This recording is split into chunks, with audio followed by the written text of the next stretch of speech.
Hello guys, मैं doctor नवोदित Awasthi medical entrance मेडिजिट्रिक्स में एक बार फिर से आप सभी का स्वागत करता हूं। आज हम अपने स्केलेटल सिस्टम के लेक्चर को आगे बढ़ाते हुए बात करेंगे गर्डल्स के बारे में। इसमें टोटल वैरायटी क्वेश्चन की 6 से 7 क्वेश्चन बनते हैं, बट एक क्वेश्चन ऐसा है जो कि एम्स में बहुत ज़्यादा बार पूछा जाता है और बच्चे उसको बहुत ज़्यादा बार गलत करके आते हैं। हमेशा उसको नेगेटिव मार्किंग नहीं होती है उसकी, तो कैसे उसको याद रखना है मैं अभी आपको उस ट्रिक की मदद से बताऊंगा। तो सबसे पहले हम जरा जो हमने लास्ट 2 लेक्चर में देखा है तो उसकी जरा आउटलाइन देख लेते हैं। हमने सबसे पहले जो अपने सिस्टम था पूरा स्केलेटल सिस्टम, उसको 2 पार्ट्स में डिवाइड किया था, एक्जियल और अपेंडिकुलर। एक्जियल में 80 बोन थी और अपेंडिकुलर में 126। एक्जियल बोन को किस तरीके से याद रखना था, एक एक बोन की मैंने आपको काउंटिंग करवा दी थी, और किस बोन को एग्जाम के हिसाब से हमको कैसे मेमोराइज करना था ये भी मैंने आपको बता दिया था। फिर हमने बात की थी अपेंडिकुलर स्केलेटल की। अपेंडिकुलर में भी हमने 2 देखे थे, एक था लिम्स और एक थे गर्डल। लिम्स में भी 4 लिम और हैंड लिम, ये भी मैंने आपको एक एक की बोन की काउंटिंग कराई थी और कैसे याद रखना था वो ट्रिक भी बताई थी, आपको याद होगा। इसने था टिंडे पकाओ तुम्हारे टिंडे कच्चे हैं, और तमिल एनसीसी। आप लोगों ने अगर वो लेक्चर नहीं देखा है तो आप पिछले लेक्चर में जाकर उसको देख सकते हैं। उसके बाद में बात करते थे अपन गर्डल की। तो आज शुरू करते हैं हम गर्डल। तो गर्डल को भी एक्चुअली 2 पार्ट्स में डिवाइड किया है, पेक्टोरल और पेल्विक। सबसे पहले ये जान लेते हैं कि गर्डल का काम क्या है। ये गर्डल्स जो होते हैं ये अपने एक्सियल स्केलेटल के साथ अपने लिम्स को कनेक्ट करते हैं। गर्डल है अपने पास पेक्टोरल और पेल्विक। अब इन पेक्टोरल गर्डल और पेल्विक गर्डल इन दोनों को भी हाफ हाफ पार्ट में डिवाइड किया है। देखो ये आप डायग्राम में देख सकते हैं, एक ऐसे होता है लेफ्ट पार्ट, एक ऐसा ही होता है राइट पार्ट। ऐसे अपना लेफ्ट हैंड है, राइट हैंड है, तो ऐसे ही इसी तरीके से इसके 2 हाफ डिवाइड किए गए हैं, एक लेफ्ट हाफ एक राइट हाफ। ऐसे ही आप पेल्विक गर्डल को भी देख सकते हो, ऐसे ये हाफ है राइट हाफ, ऐसा ही एक लेफ्ट हाफ होगा। तो इस तरीके से जो भी अपने लिम्स हैं, टोटल 2 लिम्स हैं अपने, 4 लिम्स, हैंड लिम्स में भी 2-2 हैं, तो उनके साथ कनेक्ट करने के लिए इनको भी 2-2 हाफ में डिवाइड करना पड़ेगा। तो अब बात करते हैं अपन सबसे पहले पेक्टोरल गर्डल की। तो देखो पेक्टोरल गर्डल में मेनली 2 बोन्स होती हैं, क्लेविकल बोन और स्कैपुला। याद रखना है आपको, पेक्टोरल में 2 बोन आएंगी, क्लेविकल और स्कैपुला।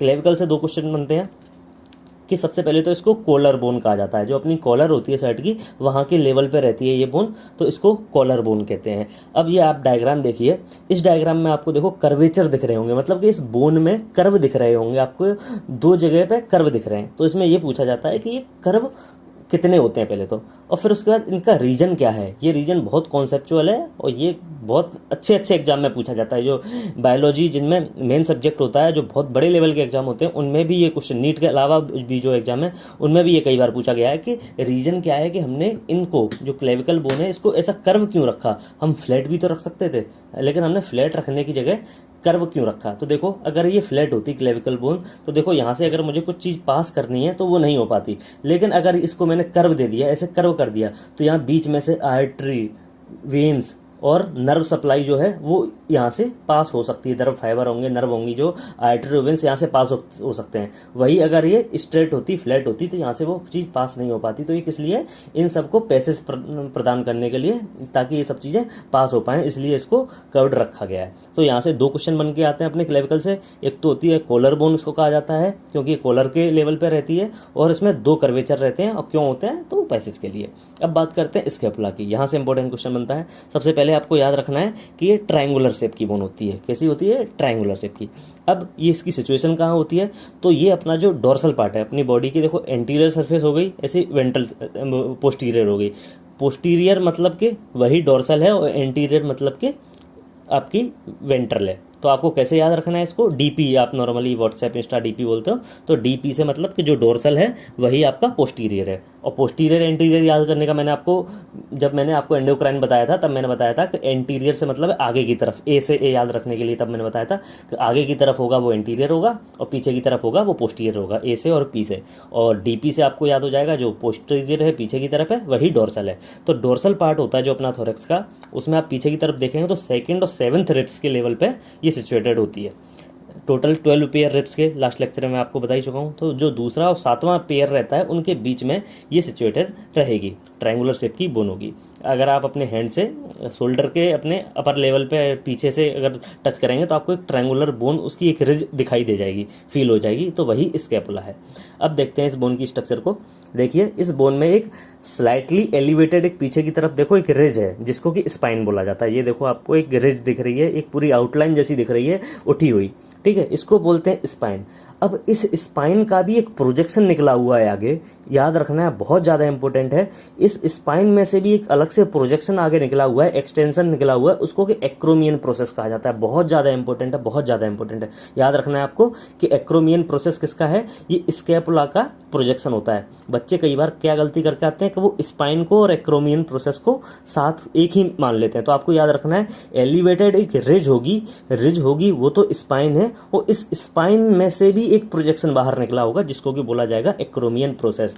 अब इस एक्रोमियन प्रोसेस के नीचे एक कैविटी रहती है। यही क्वेश्चन है वो मैं जो बता रहा था, बच्चे आप एम्स में सबसे ज़्यादा गलत करके आते हैं। कैसे याद रखना है मैं भी आपको ट्रिक्स बताऊंगा, इसको आप याद कर लो पहले तो, कि जो एक्रोमियन प्रोसेस है इसके नीचे एक कैविटी होती है जिसको कि नाम दिया जाता है ग्लिनोइड कैविटी। बहुत ही ज़्यादा इंपॉर्टेंट है। एक्रोमियन प्रोसेस के नीचे एक कैविटी रहती है, ये देखो आप डायग्राम में, ये कैविटी है, इसको क्या बोलते हैं, ग्लिनोइड कैविटी। तो ग्लिनोइड कैविटी किसकी कैविटी है, तो आपको याद रखना है ये होगी स्कैपुला की, और सिचुएशन क्या है इसकी, एक्रोमियन प्रोसेस के नीचे।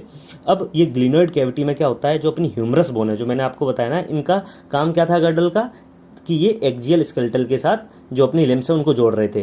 तो ये जो कैविटी है वो इस तरीके से है, ठीक है, एक सॉकेट टाइप में है, और जो अपना हेड होता है ह्यूमरस का वो ऐसे है। तो इस कैविटी में ये हेड ऐसे एम्बेडेड हो जाता है। तो आपको देखो ये स्ट्रक्चर ऐसे दिख रही होगी, ये एक बॉल है और ये एक सॉकेट है। तो इस प्रकार ये दो बोन मिलकर आपस में एक जॉइंट बना रही हैं, और इस जॉइंट को बोलते हैं ball and socket joint, movable joint है।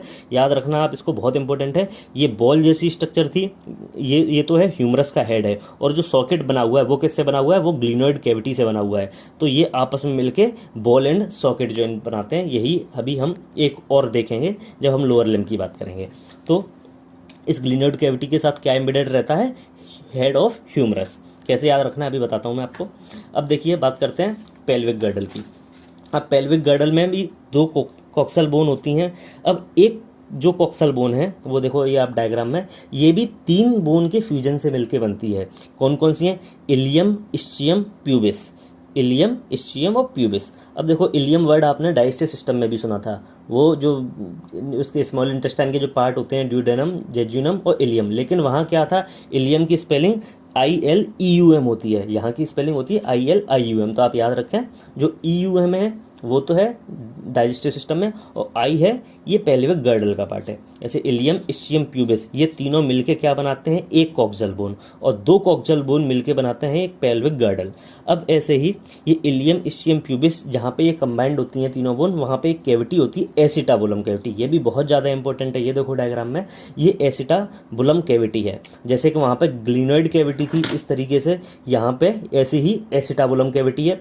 वो ह्यूमरस के हेड से आर्टिकुलेट कर रही थी, ये फीमर के हेड से आर्टिकुलेट करेगी, और बिल्कुल वही सेम स्ट्रक्चर है इसका भी, बॉल और सॉकेट। तो ऐसे याद रखना, ये भी बॉल एंड सॉकेट जॉइंट होता है, वो भी बॉल एंड सॉकेट जॉइंट था, और ये भी बॉल एंड सॉकेट जॉइंट है। तो एसिटाबुलम कैविटी किसके साथ आर्टिकुलेट करती है, तो ये हेड ऑफ फीमर है, और ग्लिनोइड कैविटी किसके साथ आर्टिकुलेट कर रही थी, वो हेड ऑफ ह्यूमरस है। अब देखो याद कैसे रखना है इसको, तो देखो आप जो है, आप लोगों में से कई लोगों का सपना होगा GH में काम करना। GH मतलब कि गवर्नमेंट हॉस्पिटल, बहुत लोगों का सपना होगा कि गवर्नमेंट हॉस्पिटल में काम करें। कुछ लोगों के लिए ये GH गर्ल्स हॉस्टल भी हो सकता है, बट वो कुछ लोगों के लिए होगा, मोस्टली लोगों के लिए तो वो गवर्नमेंट हॉस्पिटल ही होगा। तो आप गवर्नमेंट हॉस्पिटल को रखें, या जिनका मोटिवेशन गर्ल्स हॉस्टल से हो रहा है तो वो गर्ल्स हॉस्टल भी याद रख सकते हैं। तो वो GH में आपको काम करना है। तो GH से आप कैसे याद रखेंगे, GH, ठीक है। ग्लिनोइड कैविटी में क्या होगा, ह्यूमरस का हेड, G और H। ग्लिनोइड कैविटी में होगा क्या, ह्यूमरस का हेड। तो ऐसे आपको याद रखना है कि आपका टारगेट है GH में काम करने का, ठीक है। गर्ल्स हॉस्टल हो या गवर्नमेंट हॉस्पिटल हो, वो एक ही बात है, ठीक है। लेकिन आपको वो अपने को याद नहीं रखना, अपने को याद रखना है GH। तो GH से क्या होगा, ग्लिनोइड कैविटी में क्या होगा, ह्यूमरस का हेड। बच्चे क्या करते हैं, एक बार एम्स में जब क्वेश्चन आया था ये 2014 या 15 में, तो क्वेश्चन में कुछ सब कुछ सेम था, बस उसने क्या कर दिया था, एक में ग्लिनोइड कैविटी कर दिया था कि head of humerus articulate with glenoid cavity, और एक ऑप्शन में रख दिया था, सब कुछ सेम रखा था, बस ये कर दिया था ग्लिनोइड कैविटी की जगह एसिटाबुलम कैविटी कर दिया था। तो बच्चे जल्दी जल्दी में उस समय एग्जाम में इतना प्रेशर होता है कि वो एसिटाबुलम को बहुत लोगों ने टिक कर दिया था, और बहुत लोगों का वो नेगेटिव भी हुआ था। तो इसलिए आपको याद रखना है कि ग्लिनोइड कैविटी में ह्यूमरस का हेड आर्टिकुलेट करेगा, और एसिटाबुलम कैविटी में फीमर का हेड आर्टिकुलेट करेगा, ठीक है।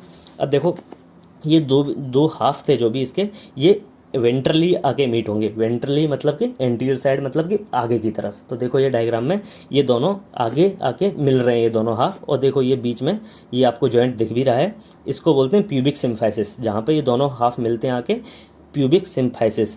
और ये यहाँ पे क्या होता है, फाइब्रस कार्टिलेज, बहुत ज़्यादा इंपॉर्टेंट है, बहुत ज़्यादा इंपॉर्टेंट। प्यूबिक सिम्फाइसिस में कौन से कार्टिलेज होते हैं, फाइब्रस कार्टिलेज। वो आपको हाइलिन कार्टिलेज, इलास्टिन कार्टिलेज, कोई सा भी नाम दे देगा, तो आपको याद रखना है ये फाइब्रस कार्टिलेज होते हैं इसमें।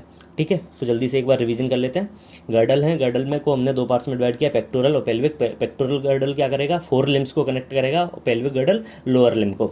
तो इसमें दो बोन आएंगी, क्लेविकल और स्केपुला। क्लेविकल कोलर बोन होती है, और दो कर्वेचर होते हैं, किस लिए होते हैं, पासेज के लिए, आर्टरी वेन्स और नर्व सप्लाई के लिए। स्केपुला पहला क्वेश्चन है ट्रायंगुलर होगी, दूसरा क्वेश्चन है कि इसकी लोकेशन क्या है, तो ये डोर्सल पार्ट होगी पहले तो थोरैक्स में, और कहाँ पे, सेकंड और 7th रिब्स के लेवल पे।